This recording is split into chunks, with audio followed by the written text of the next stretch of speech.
بسم اللہ الرحمن الرحیم۔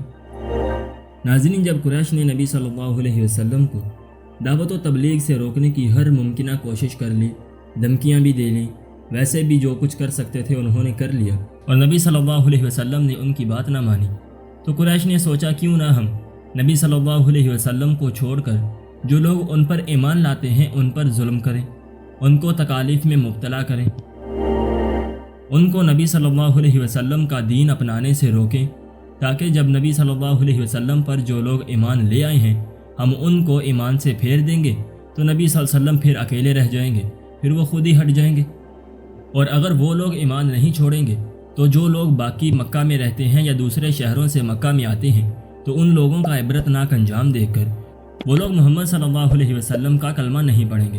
اس بات کو سوچتے ہوئے قریش نے مسلمانوں پر، صحابہ کرام پر ظلم کیے۔ جو چھوٹی سی جماعت تھی، قریش نے صحابہ کرام پر ایسے ظلم کیے کہ انسانی سوچ اس ظلم سے بالاتر ہے۔ اگر ہم اس کا تصور کریں تو ایک بار ایک انسان کی روح کانپ جائے کہ اتنا ظلم بھی کوئی ایک انسان پر کیسے کر سکتا ہے۔ یہی سب ہم آج کی اس ویڈیو میں بیان کرنے والے ہیں۔ آپ سے گزارش ہے کہ ویڈیو کو آخر تک ضرور دیکھیں تاکہ ہم کو پتہ چل سکے کہ دین ہم تک کیسے پہنچا۔ جن لوگوں کو اصحاب کہا جاتا ہے انہوں نے کون سی مصیبتیں برداشت کیں لیکن دین نہیں چھوڑا، اور ہماری مصیبتیں اور ان کی مصیبتوں کا موازنہ بھی کیجیے گا۔ جب قریش نے دیکھا کہ رسول اللہ صلی اللہ علیہ وسلم سے بس نہیں چلتا تو انہوں نے ان غریبوں پر اپنا غصہ اتارنا شروع کیا جنہوں نے اسلام قبول کیا تھا۔ جب ٹھیک دوپہر ہو جاتی تو وہ غریب مسلمانوں کو پکڑتے، عرب کی تیز دھوپ ریتلی زمین کو دوپہر کے وقت جلتا توا بنا دیتی ہے، وہ ان غریبوں کو اسی توے پر لٹاتے، چھاتی پر بھاری پتھر رکھ دیتے کہ کروٹ نہ بدلنے پائیں، بدن پر گرم بالوں بچھاتے، لوہے کو آگ پر گرم کر کے اس سے داغتے، پانی میں ڈبکیاں دیتے۔ یہ مصیبتیں اگرچہ تمام بے کسوں پر عام تھیں لیکن ان میں جن لوگوں پر قریش زیادہ مہربان تھے ان کے نام یہ ہیں۔ حضرت خباب بن الارت تمیم قبیلے سے تھے، جاہلیت میں غلام بنا کر فروخت کر دیے گئے اور انمار نے خرید لیا تھا۔ اس زمانے میں اسلام لائے جب آن حضرت صلی اللہ علیہ وسلم حضرت ارقم کے گھر میں مقیم تھے اور صرف 6-7 شخص اسلام لائے تھے۔ قریش نے ان کو طرح طرح کی تکلیفیں دیں۔ ایک دن کوئلے جلا کر زمین پر بچھائے، اس پر چت لٹایا، ایک شخص چھاتی پر پاؤں رکھے رہا کہ کروٹ نہ بدلنے پائے، یہاں تک کہ کوئلے پیٹ کے نیچے پڑے پڑے ٹھنڈے ہو گئے۔ حضرت خباب نے مدتوں کے بعد جب یہ واقعہ حضرت عمر کے سامنے بیان کیا تو پیٹ کھول کر دکھائی کہ برس کے داغ کی طرح بالکل سفید تھی۔ حضرت خباب جاہلیت میں لوہاری کا کام کرتے تھے، اسلام لائے تو بعض لوگوں کے ذمے ان کی بقایا تھی، مانگتے تو جواب ملتا جب تک محمد کا انکار نہ کرو گے ایک کوڑی نہ ملے گی، یہ کہتے کہ نہیں تم مر کر زندہ ہو جاؤ تب بھی یہ ممکن نہیں۔ حضرت بلال، یہ وہی حضرت بلال ہیں جو مؤذن کے لقب سے مشہور ہیں، حبشی النسل اور امیہ بن خلف کے غلام تھے۔ جب ٹھیک دوپہر ہو جاتی تو امیہ ان کو جلتی بالو پر لٹاتا اور پتھر کی چٹان ان کے سینے پر رکھ دیتا کہ جنبش نہ کرنے پائیں، ان سے کہتا کہ اسلام سے باز آ ورنہ یوں ہی گٹ کر مر جائے گا، لیکن اس وقت بھی ان کی زبان سے عہد کا لفظ نکلتا۔ جب یہ کسی طرح متزلزل نہ ہوئے تو گلے میں رسی باندھی اور لونڈوں کے حوالے کیا، وہ ان کو شہر کے اس سرے سے اس سرے تک گھسیٹتے پھرتے تھے، لیکن اب بھی وہی رٹ تھی، عہد۔ حضرت عمار یمن کے رہنے والے تھے، ان کے والد یاسر مکہ مکرمہ میں آئے، ابو حذیفہ مخزومی نے اپنی کنیز سے جس کا نام سمیہ تھا شادی کر دی، عمار اسی کے پیٹ سے پیدا ہوئے۔ یہ جب اسلام لائے تو ان سے پہلے صرف 3 شخص اسلام لا چکے تھے۔ قریش ان کو جلتی ہوئی زمین پر لیٹاتے اور اس قدر مارتے کہ بے ہوش ہو جاتے۔ ان کے والد اور والدہ کے ساتھ یہی سلوک کیا جاتا۔ حضرت سمیہ حضرت عمار کی والدہ تھی، ان کو ابو جہل نے اسلام لانے کے جرم میں برچھی ماری اور وہ شہید ہو گئے۔ حضرت یاسر حضرت عمار کے والد تھے، یہ بھی کافروں کے ہاتھ سے اذیت اٹھاتے اٹھاتے شہید ہو گئے۔ حضرت صہیب رومی آن حضرت صلی اللہ علیہ وسلم نے جب دعوت اسلام شروع کی تو یہ اور عمار بن یاسر ایک ساتھ آن حضرت کے پاس آئے، آپ نے اسلام کی ترغیب دی اور یہ مسلمان ہو گئے۔ قریش ان کو اس قدر اذیت دیتے کہ ان کے حواس مختل ہو جاتے تھے۔ جب انہوں نے مدینہ کو ہجرت کرنی چاہی تو قریش نے کہا کہ اپنا سارا مال و متاع چھوڑ جاؤ تو جا سکتے ہو، انہوں نے نہایت خوشی سے منظور کیا۔ حضرت عمر جب نماز پڑھانے میں زخمی ہوئے تو اپنے بجائے انہی کو امامت دی تھی۔ ابو فقیہ صفوان بن امیہ کے غلام تھے، حضرت بلال کے ساتھ اسلام لائے، امیہ کو جب یہ معلوم ہوا تو ان کے پاؤں میں رسی باندھی اور آدمیوں سے کہا کہ گھسیٹتے ہوئے لے جائیں اور تپتی ہوئی زمین پر لٹائیں۔ ایک گبریلا راہ میں جا رہا تھا۔ امیہ نے ان سے کہا تیرا خدا یہی تو نہیں ہے؟ انہوں نے کہا میرا اور تیرا دونوں کا خدا اللہ تعالیٰ ہے۔ اس پر امیہ نے اس زور سے ان کا گلا گھونٹا کہ لوگ سمجھے دم نکل گیا۔ ایک دفعہ ان کے سینے پر اتنا بھاری بوجھ رکھ دیا کہ ان کی زبان نکل پڑی۔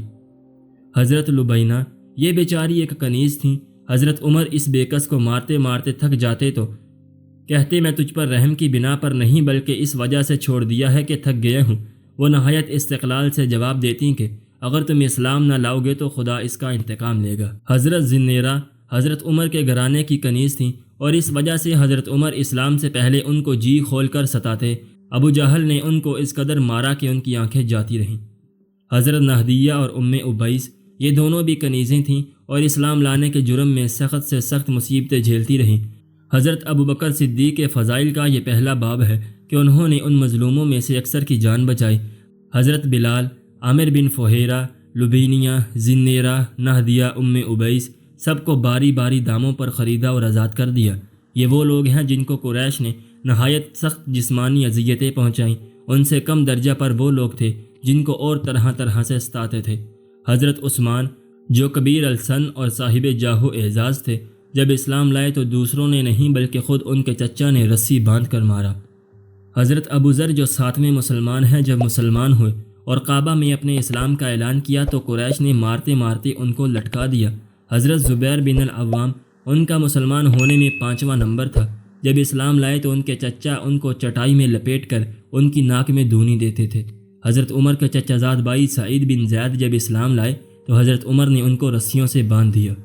حضرت سعد بن ابی وقاص فاتح ایران اگرچہ نہایت معزز اور اپنے قبیلے میں نہایت مقتدر تھے، تاہم کفار کے ستم سے محفوظ نہ تھے۔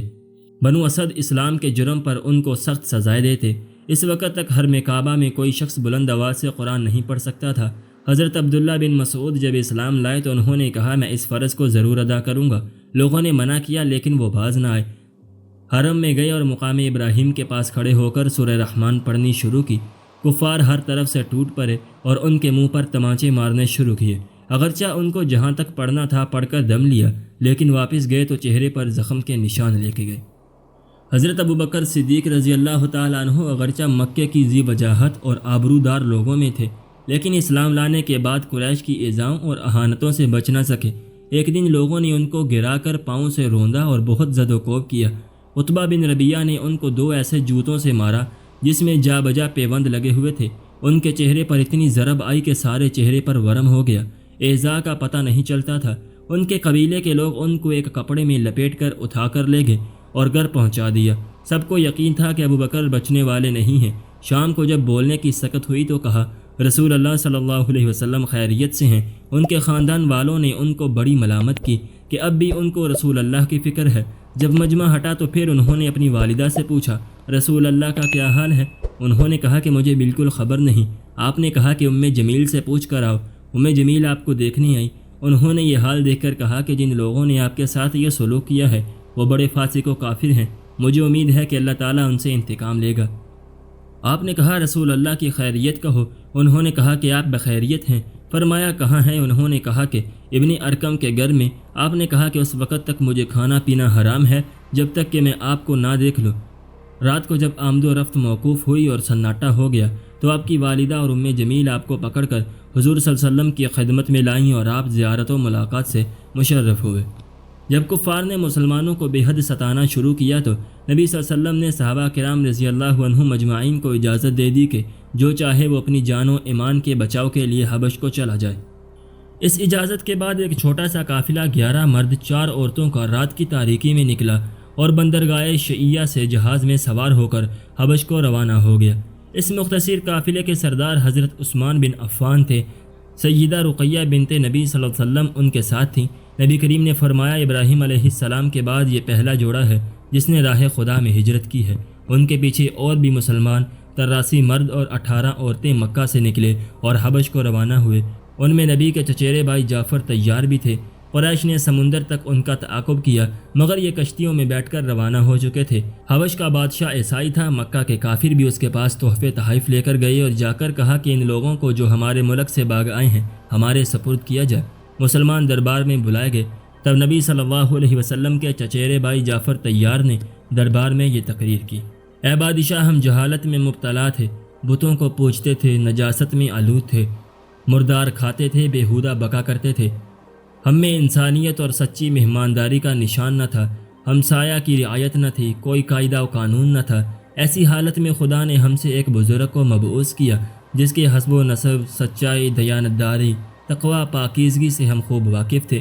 اس نے ہم کو توحید کی دعوت دی اور سمجھایا کہ اس اکیلے خدا کے ساتھ کسی کو شریک نہ جانے۔ اس نے ہم کو پتھروں کی پوجا سے روکا۔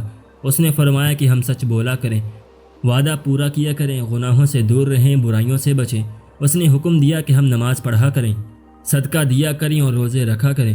ہماری قوم ہم سے ان باتوں پر بگڑ بیٹھی ہے۔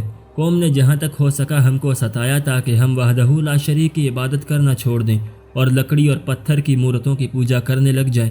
ہم نے ان کے ہاتھوں بہت ظلم اور تکلیفیں اٹھائی ہیں اور جب مجبور ہو گئے تب تیرے ملک میں پناہ لینے آئے ہیں۔ بادشاہ نے یہ تقریر سن کر کہا: مجھے قرآن سناؤ۔ جعفر طیار نے اسے سورہ مریم سنائی۔ بادشاہ پر ایسی تاثیر ہوئی کہ وہ رونے لگا اور اس نے کہا: محمد تو وہی رسول ہیں جن کی خبر یسوع مسیح نے دی تھی۔ اللہ کا شکر ہے کہ مجھے اس رسول کا زمانہ ملا۔ پھر بادشاہ نے مکہ کے کافروں کو دربار سے نکلوا دیا۔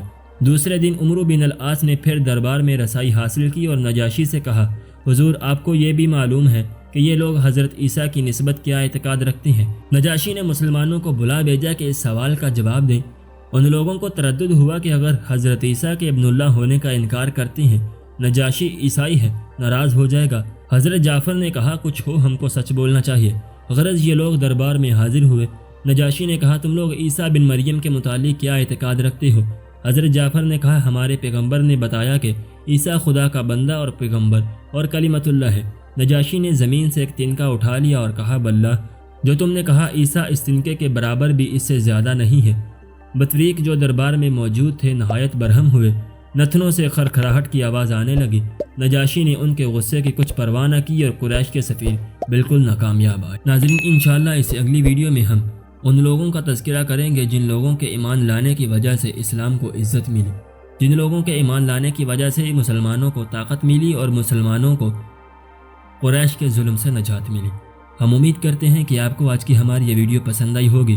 اگر آپ کو آج کی ہماری یہ ویڈیو پسند آئی ہے تو ہماری ویڈیو کو لائک کریں اور اپنے دوستوں کے ساتھ شیئر بھی ضرور کریں، اور اگر آپ نے ابھی تک ہمارا چینل سبسکرائب نہیں کیا تو ہمارے چینل کو بھی سبسکرائب کر لیں۔